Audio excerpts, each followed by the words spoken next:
Did you get your eyes dilated? No. This is a blind tasting, and these are my Ray Charles glasses. All right.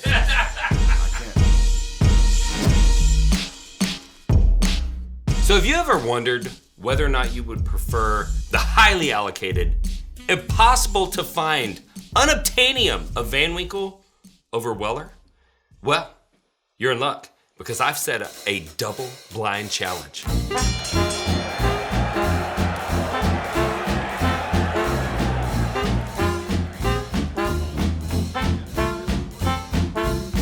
Okay, so tasters. Yes. Before you, we have 3 flights. Each one is 2 whiskeys. Double blind, you have no idea what they are. I want you to compare each 2 glass to each other. Put one forward that is your favorite, one back that is your least favorite of each 2. Okay? Okay. All right. So smell, taste away. All right.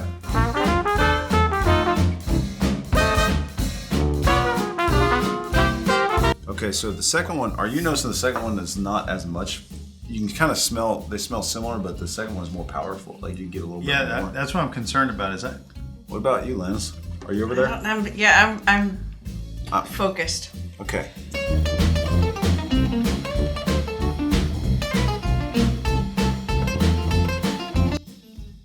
Oh man, I've drank so much whiskey today.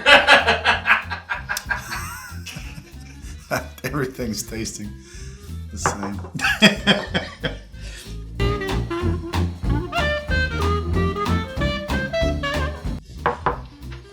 Man, these last 2 taste so much alike to me.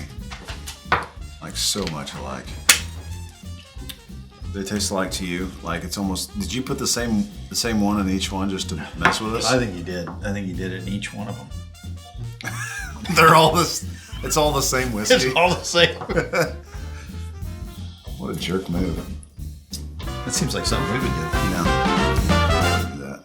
Hey, Bourbon Real Talk, Randy Sullivan here with some very exciting news. We have new merch just in for all of your whiskey aficionado needs. We have Glen travel cases. Now, these were custom designed. Lindsay had to work this out with the manufacturer to get them just the right size. There are 2 different sizes. You can buy them empty without the glasses in them. They're $28 a piece, or you can buy them with Bourbon Real Talk official full-size Glens. But there's more. We also have the wee Glen size, and these are perfect for when you're going to a bottle share or you're traveling, you want to throw something in your suitcase. So that's very exciting. So with the Glens, they're going to be 48. Without the Glens, they're going to be 28 because I know a lot of you already have glasses. And do not worry, the standard Glencairn size glasses fit in both the full size and the wee. In addition to that, we have finally gotten in our Glen toppers. So if you've ever been to a bottle share and you are walking around and talking with people, especially if you've purchased one of our lanyards, you're gonna want one of these bad boys. It's got a little rubber gasket on it. If you are setting up for a tasting and people are going to be coming over later, this is very convenient to keep things out of the whiskey so that you can pre-pour, but it also keeps you from spilling in public. So go check that out as well. And for those of you who do not like to drink your whiskey neat, you like to drink out of a rocks glass, we now have Bourbon Real Talk official etched rocks glasses for you, available on the website. For the big reveal, you have been tasting Van Winkle products. Okay. All right, so for number 1 and number 2, from y'all's left to right, for the camera that's from right to left, okay? So these first 2, let's see, Lindsay, Wes, and also Curtis all preferred the old Rip Van Winkle over Weller Antique. Okay. Okay? All right.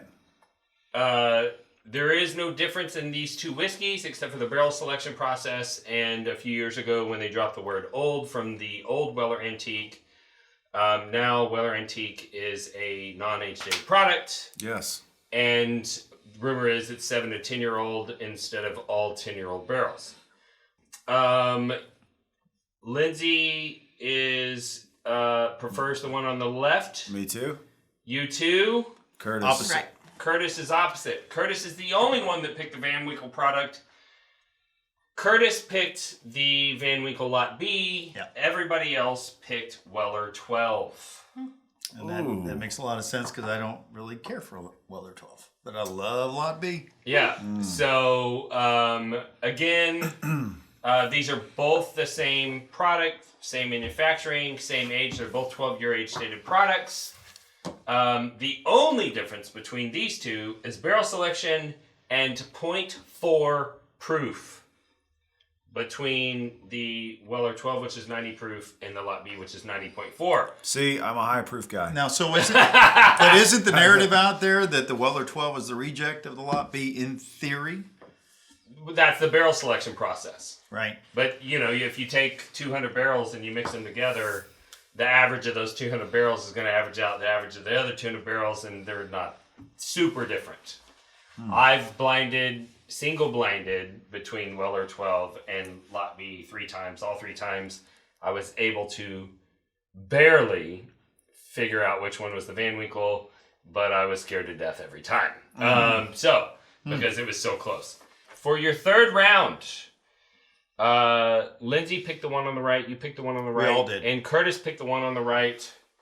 You all picked William LaRue Weller over Weller Full Proof. Yes. But I We've liked got them fancy both. palettes. Yes. Did you see I did Yeah. this a few That times. one, this one was really hard. Yeah, Yeah. and I like both of those. Those are... So I Something loved I really listening to you guys talk and say, I think you just gave us the same whiskey. Technically, I did. They were just in different barrels. Yeah. Is this the whiskey I didn't like at all in the last one we did? Yes. You're so cool. So, if you've gotten into the whiskey world, it's probably because whiskey has exploded. Bourbon particularly. And why did that happen? Well, Van Winkle had a lot to do with it. Starting around 2010, the Google searches for the word Van Winkle started to skyrocket. If you go look at the trend, it looks like a hockey stick. And that was because Van Winkle started to win a lot of awards and started to get a lot of international attention. And this led to a growth of bourbon overall. Part of that is because there are other whiskeys that are made out of the same whiskey that Van Winkle's made out of, except they're just not barrel selected for Van Winkle. People started to realize, I want to go get this whiskey that's winning all these awards. But when they go to the store, they couldn't get it. And over time, consumers got educated about, hey, what if I went and got a Weller product? And for a long time, the Weller products, for the most part, were aged the same, and they were pretty much the same whiskey, except for the barrels did not get selected to be put into the Van Winkle program. So the Van Winkle market, if you will, helped to grow the secondary market, the black market for whiskey. And as people started to develop what we call fear of missing out, going out, trying to find a way to get these whiskeys, the market grew, and other distilleries outside of Buffalo Trace, outside of the Van Winkle line, outside of the Weller line, started to release premium whiskeys that also became rare and hard to find. Now, this led to what we call pappy influence. Pappy influence is where wholesalers who had control over the Van Winkle inventory could go into a retail store and say, hey, do you want to get your pappy allocation at the end of the year? Well, if you want that, you're going to have to do some special things for me. So I'm trying to grow this brand right now. So whenever a customer walks in the store, I need there to be like a heads-up display right there at the entrance of the store that has this product. I want you to buy a certain number of cases, and I need you to teach your salespeople how to sell it, and I need you to move this much volume. And then when the customer gets up to the cash register, I need there to be a little mini liquor display right there by the cash register of this product that I'm trying to sell. And by doing that, the liquor industry figured out that they could use pappy influence to grow brands. So when you go back and you look at the history of a brand, say Fireball, which there's nothing special about Fireball. They've been selling cinnamon flavored whiskey for years. But Fireball grew from a very small, insignificant company to over $900 million in sales in just 3 years because of pappy influence. Now, one thing that people need to know is that Van Winkle, they don't make whiskey, okay? What they actually do is they source whiskey. Now, it wasn't always that way. The Van Winkle family actually owned part of the Stitzelweller distillery that operated from 1933, just after Prohibition, to 1972, whenever they lost control. But Julian Van Winkle III started to source whiskey from his family's legacy distillery that he no longer owned a part of in the early 80s and started to create the Van Winkle products. Now, the whiskey that made Van Winkle's kind of famous was the wheat whiskey. And Stitzelweller was known for making wheat-based bourbon. And all of that whiskey was probably on track to become Old Fitzgerald or Weller whiskey.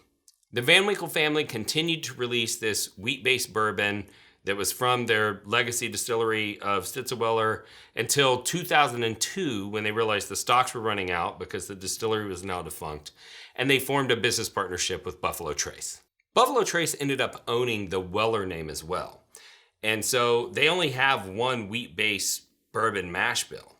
And so they're making Weller products and they're making Van Winkle products out of the same mash bill. Everything is the exact same with regard to these two whiskeys. So the milling, the water, the fermentation, the distillation, the barreling, the barrels, everything is exactly the same. The only difference between a Weller product and a Van Winkle product is the barrel selection process, and in some cases, a small difference in proof and age. So the question is, which do people prefer? Van Winkle or Weller? I mean, for the most part, people could tell the difference between the Weller version and the Van Winkle version. In some instances, people preferred the Weller, but you're just gonna have to taste for yourself. If this is your first time watching the podcast, I'd love to introduce you to the show Philosophy. We are about bringing people together around bourbon. And the reason why that's such an important concept to me is because I lost my brother to suicide in 2014. And after that, I started to look for ways that I would be able to help people get connected to one another. Because I realized that the reason why my brother probably made that decision is because he felt alone and he felt unloved. And I wanted to find a way for people to feel connected and to know that they were cared about. And at the same time, my passion for whiskey and my involvement in the whiskey enthusiast community was growing. And that made it so that I saw a path forward. And that was, I don't have to get people connected to each other. I just have to get you connected with whiskey, and the whiskey will do the rest of the job and get you connected with other people so that you know that you're cared about, so that you know that you're part of a community and you know that you're loved. Now, through that process, I also started to see kind of the dark side of social media. And there's a lot of people that are haters. There are whiskey trolls out there. And that motivated me to not only create Bourbon Real Talk community, but it also opened my eyes to the fact that if somebody can hate you online that doesn't even really know who you are, there's no reason that I cannot love you, even though I don't really know who you are. And that's why I end every podcast the same way, and that's this.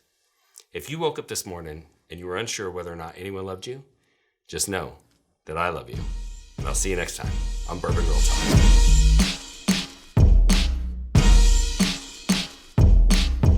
A whiskey troll is a person who seeks negative attention and uses contrarian attitudes to derail civil discussion in online forums. They communicate in ways they never would face-to-face because they're keyboard warriors. Their only goal is to make other people feel inferior. Hey guys, I'm new here. I just got my first Blanton's. And trust me, you probably paid way too much. I don't care much about the Blantons, but nice. There's no way that she didn't buy that at secondary. Idiot. Oh, I know how you got that bottle. So, are you sick and tired of the whiskey trolls running your fun online? Well, that's why we started Bourbon Real Talk Community. Congratulations. Let me know what you think when you open it up. Hey, welcome to the group. Let me send you over a sample of Blanton's Gold and straight from the barrel. See how you like those. I remember back to my first bottle of Blanton's. It was the birthday to my son, and we enjoy it every year on his birthday. Congrats.